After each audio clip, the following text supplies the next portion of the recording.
Salam sejahtera Malaysia, tuan-tuan dan puan-puan yang dihormati sekalian. Denyut nadi suara rakyat bergema di channel ini. Okey, tuan-tuan dan puan-puan, ada peribahasa kata harimau mati meninggalkan belang, manusia mati meninggalkan nama.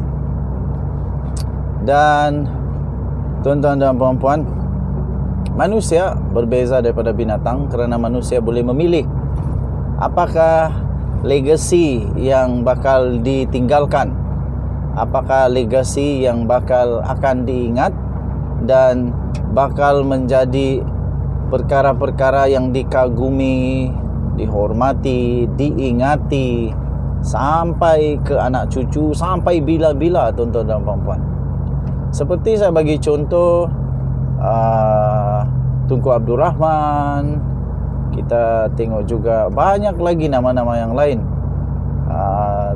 Husin On, Tun Husin On, Tun Abdul Razak, semuanya meninggalkan nama yang memang cantik-cantik dan semuanya sangat berjasa kepada Malaysia. So sebenarnya tuan-tuan dan puan-puan, kami dengan kawan-kawan tadi minum kopi sebab kami tak puasa. Kami minum kopi dan kami pun mulai sembang lah.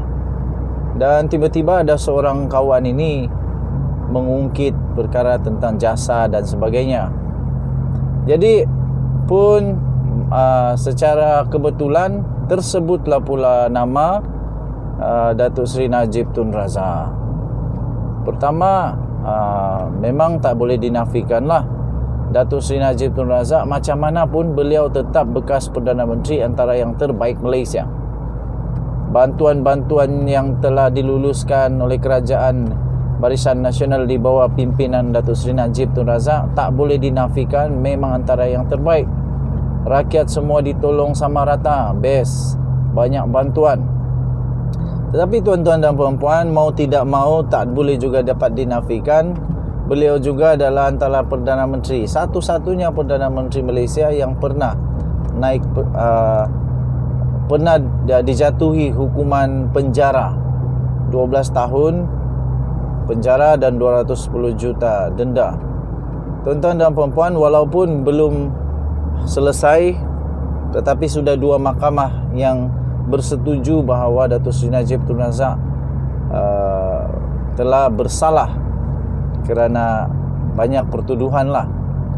Jadi kawan pun tanya kepada kita lah, apa kamu rasa apa akan jadi kepada Datuk Seri Najib Tun Razak kalau dia tiba-tiba dah tak ada jawatan, dah tak ada kepentingan dengan UMNO, dah tak ada jawatan sama ada parlimen ataupun parti, apa jadi kepada Datuk Seri Najib Tun Razak? Harus diingat tuan-tuan dan puan-puan, sedih jugalah sebenarnya mau kasih cerita, tapi apa boleh buat, itulah dia punya kenyataan. Sedih juga, betul, terus terang saya tak suka juga cerita, tapi itulah kenyataan. Mahkamah sudah jatuhkan hukuman penjara 12 tahun dan 210 juta denda. Nombor dua, mahkamah juga sudah menerima itu petition, bukan mahkamah terima lah kot, tapi SPRM, LHDN memang sudah menuntut wang cukai daripada Najib banyak betul. Kalau tak silap saya 1.69 bilion, kalau tak silap lah. Kalau silap, yang penting lebih 100 juta lah. Yang penting yang penting lebih 100 juta. Jadi itu kedua. Ketiga, 1MDB Najib Razak masih lagi berjalan. Dan kes 1MDB Najib Razak yang sekarang ini baru pengubahan audit.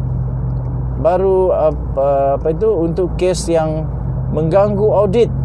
Belum lagi 1MDB Tenor yang mana Roger Ng sudah dipenjara. Belum lagi 2023 baru start, awal tahun kalau tak silap.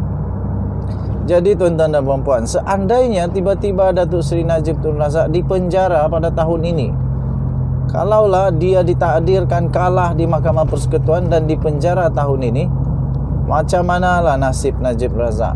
Macam manalah nasib Datuk Seri Najib Tun Razak?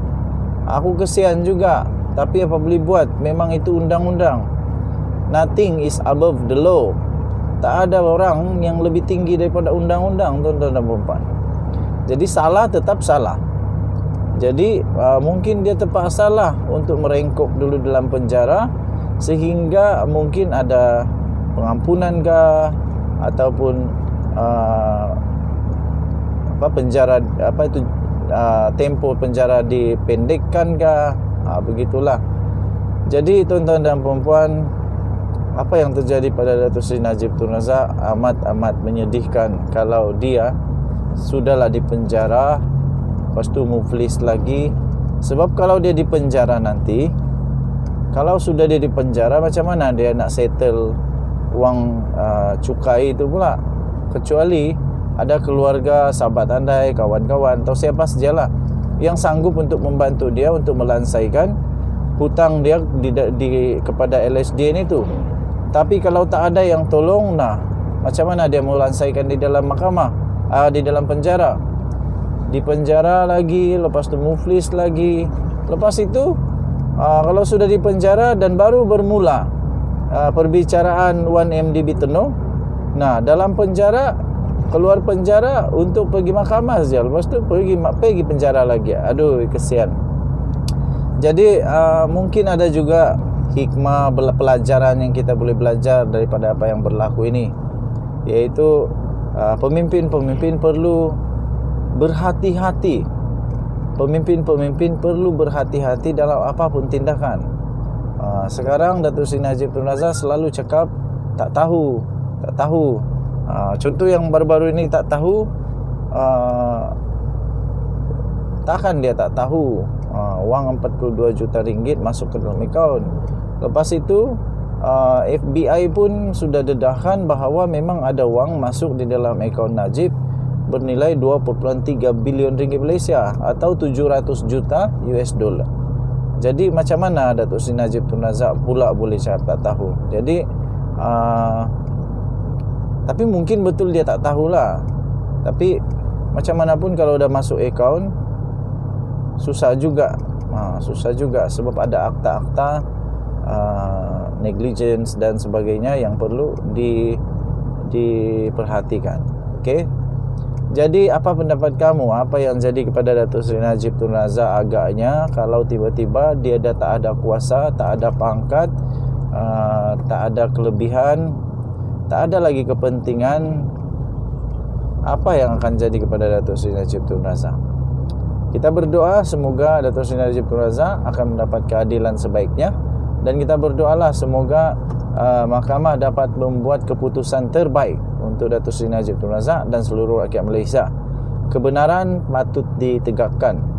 Walaupun pedih, walaupun sakit, walaupun masam, pahit macam mana pun, kebenaran harus ditegakkan. Denyut nadi suara rakyat bergema di channel ini. Kita jumpa lagi. Bye-bye.